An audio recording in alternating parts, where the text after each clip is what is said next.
अस्सलाम वालेकुम। आउं अमरकोट खां रियाज़ सेतो नालो आहे। तमामु जॻह आहिनि, 5 साल खां पोइ जाम जॻह आहिनि खां इलाजु करायो, किथे बि फ़ाइदो कोन थियो। हले हले उन खां पोइ बाबा फरीद जी ख़बर पई, हिन खां इलाजु कराईंदो।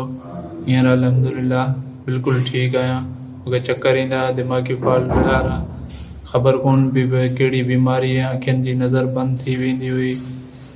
घणियुनि जॻहियुनि ते रुलियो ऐं पैसो ख़र्च कयो, कोन फ़ाइदो थियो। हींअर तौबा बाबा फरीद चई तौबा कर ऐं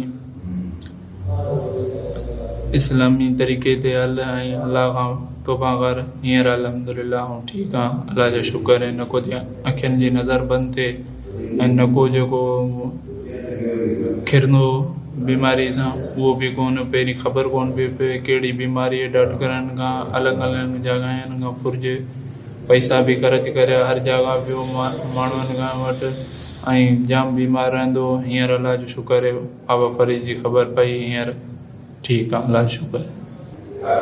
हीअ वीडियो आउं इन करे ॾियां थो, तमामु वीचारा माण्हू बीमार आहिनि ऐं माण्हुनि खे फ़ाइदो थिए। हीअ वीडियो रिकॉर्ड रखियो वञे त जीअं करे माण्हुनि खे फ़ाइदो थिए।